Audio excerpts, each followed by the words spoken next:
The pews of St. Mary's Church are filled to capacity, a rare sight for the small parish.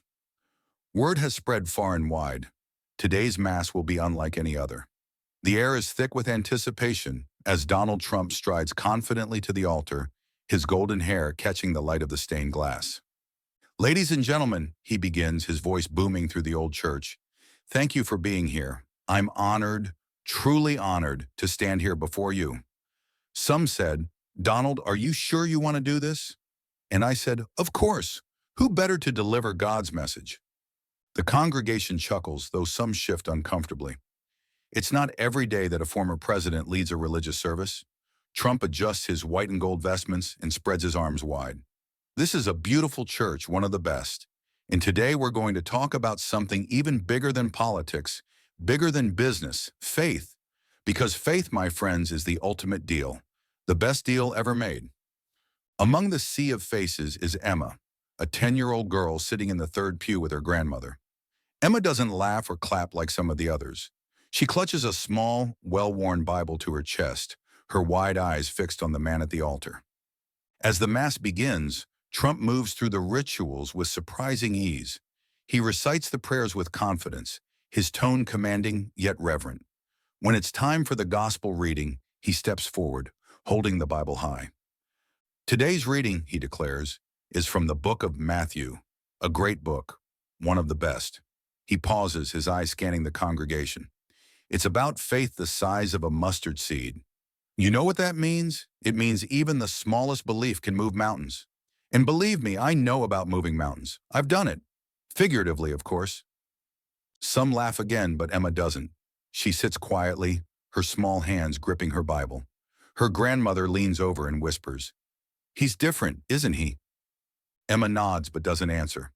She's not sure what to make of this man who speaks so boldly about faith, yet seems to talk more about himself than God.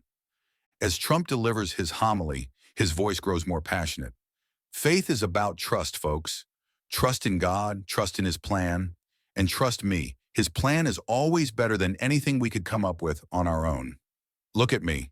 I've had some great plans, amazing plans, but even I have to admit, God's plan beats them all." The congregation listens intently, some nodding in agreement. Emma, however, feels a lump forming in her throat. She thinks about her parents, who used to sit beside her in this very church. They were the ones who taught her about faith, about trusting God even when life didn't make sense. But now they're gone, and Emma isn't sure she trusts anyone anymore, not even God. When the time comes for communion, Trump steps down from the altar, holding the golden chalice with steady hands. "Come forward, my friend," he says. "Receive the body and blood of Christ." It's a beautiful thing, isn't it? A reminder that we're all connected, all part of something bigger. The congregation lines up one by one to receive communion. When it's Emma's turn, she hesitates. Her grandmother nudges her gently, and she steps forward, her heart pounding. Trump looks down at her, his blue eyes meeting hers. "What's your name, young lady?" "Emma," she whispers. "Emma," he repeats, smiling. "A strong name, a good name. God bless you, Emma." He places the wafer in her hands, but instead of returning to her seat, Emma lingers. "Can I ask you something?" she says, her voice barely audible. Trump raises an eyebrow but kneels slightly to meet her gaze. "Of course, ask away." Emma takes a deep breath, clutching the cross around her neck. "Do you really believe everything you're saying about faith in God and his plan?" The question catches Trump off guard, but he doesn't show it. Instead, he straightens his posture and says, "Absolutely. Faith is the foundation of everything. Without it, we're lost. But with it, we can achieve anything." Emma's lip quivers. "Then why did God take my mommy and daddy? They were good people. They prayed every day. They believed." The church falls silent. All eyes are on Emma and Trump. For a moment, even the ever-confident Donald Trump seems at a loss for words. But then he places a hand on Emma's shoulder, his voice softening. "Emma," he says, "I don't have all the answers. No one does. But I do know this. God doesn't take people away to hurt us. He has a bigger plan, one we might not understand right now. But I promise you, your parents' love and faith didn't end when they left this world.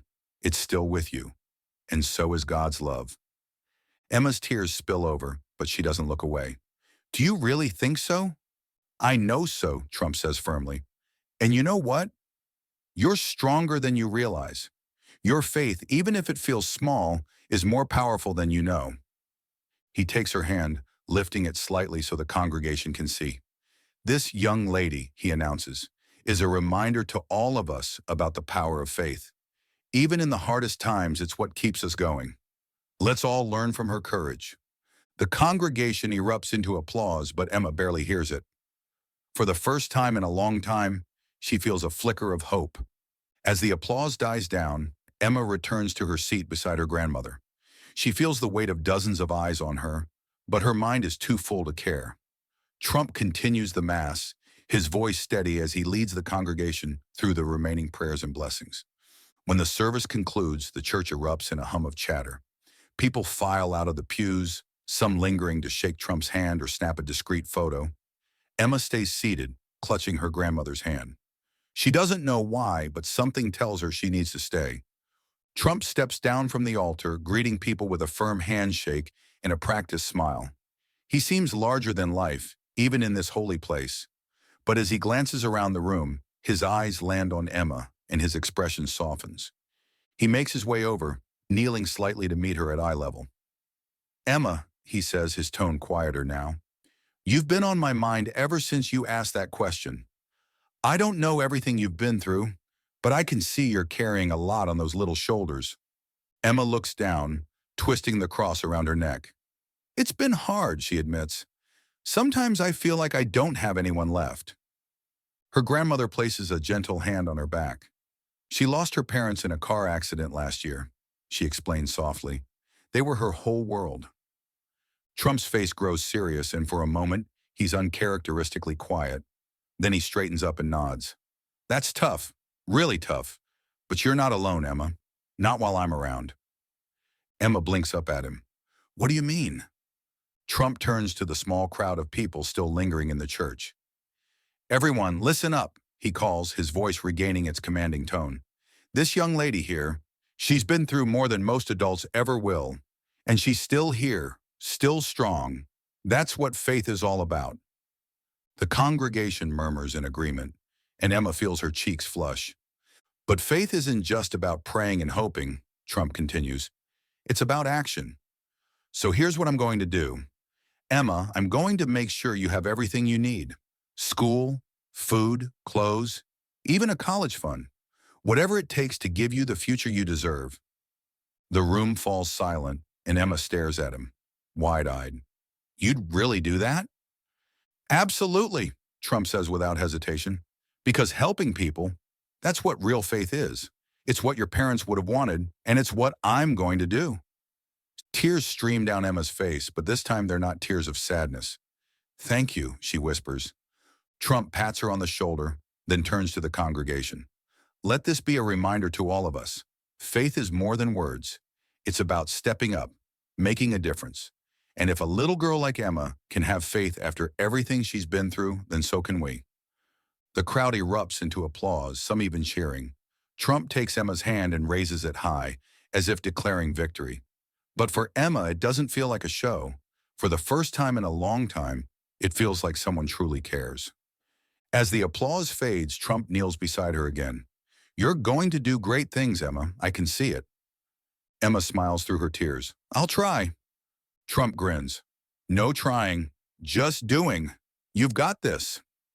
In the weeks following the Mass at St. Mary's, Emma's life begins to change in ways she never imagined. True to his word, Donald Trump sets up a trust fund in her name, ensuring she has access to resources that once seemed like distant dreams. The news spreads quickly, and soon the small church in Emma's town becomes a center of national attention. Reporters flood the area, eager to tell the story of the little girl who inspired an act of generosity. Emma's grandmother, though overwhelmed by the sudden attention, stands firm in her belief that this is a blessing. God works in mysterious ways, she tells the journalists, camped outside their modest home. We never expected help like this, but Emma deserves it. She's been through so much. For Emma, the changes are surreal. A week after the Mass, she receives a letter from a local private school offering her a full scholarship. "We heard about your story," the letter reads, "and we would be honored to have you join our community." Emma clutches the letter to her chest, tears welling in her eyes. "Do you think I can do it, Grandma?" she asks. Her grandmother smiles, brushing a strand of hair from Emma's face. "You can do anything, sweetheart. This is your chance to shine." But it isn't just the financial support or the opportunities that make the biggest difference. It's the renewed sense of hope that fills Emma's heart. She begins to see her parents' faith in a new light, not as a promise that life would always be fair, but as a reminder that even in the darkest times, there's a reason to keep going. One afternoon, as Emma sits in her room reading the Bible her parents gave her, she comes across the mustard seed passage Trump mentioned during the Mass. She reads it aloud to herself. "If you have faith as small as a mustard seed, you can say to this mountain, 'Move from here to there,' and it will move. Nothing will be impossible for you." For the first time, she feels the truth of those words. Her faith may have been small, but it was enough to carry her through and to inspire someone like Donald Trump to take action. Meanwhile, Trump's gesture doesn't go unnoticed. Critics and supporters alike weigh in on his decision to help Emma. Some call it a publicity stunt, while others see it as a genuine act of kindness. But for Trump, it doesn't matter what people think. "People can say whatever they want," he tells a reporter during a televised interview. "This wasn't about politics or publicity. It was about doing what's right. And if I can make a difference in one person's life, then it's worth it." The reporter presses him further. "Do you think this experience has changed you?" Trump pauses, uncharacteristically reflective. "I've always believed in success," and he says, "in winning. But this, helping Emma, reminded me that real success isn't about what you get, it's about what you give." And maybe that's a lesson we all need to remember. Back in the small town, Emma begins her first day at her new school. She's nervous, clutching her backpack tightly as she walks through the towering gates. But as she steps inside, she's greeted by warm smiles and friendly faces. During lunchtime, a teacher approaches her. "I heard you're the girl who inspired Mr. Trump's speech about faith," she says with a smile. "That's quite an honor." Emma nods shyly. "I just told him what was on my heart." "Well, it looks like your heart is pretty special," the teacher replies. That evening, Emma writes a letter to Trump. She keeps it simple but heartfelt. "Dear Mr. Trump, thank you for helping me and my grandma. I don't know if I can ever repay you, but I promise to do my best and make you proud. You said faith is about action, and I'll never forget that. Thank you for believing in me." She signs it, folds it carefully, and hands it to her grandmother to mail. A few days later, Emma receives a response. It's a handwritten note on thick, gold-embossed stationery. "Dear Emma, thank you for your beautiful letter. You don't need to repay me. Your courage and faith are enough. Keep believing in yourself, and remember, the sky is the limit. God bless you. Sincerely, Donald J. Trump." Emma frames the letter and places it on her desk.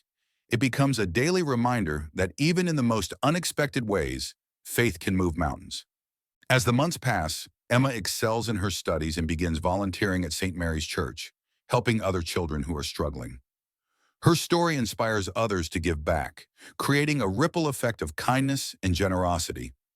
Years later, when Emma stands on stage as the valedictorian of her graduating class, she looks out at the crowd and sees her grandmother beaming in the front row.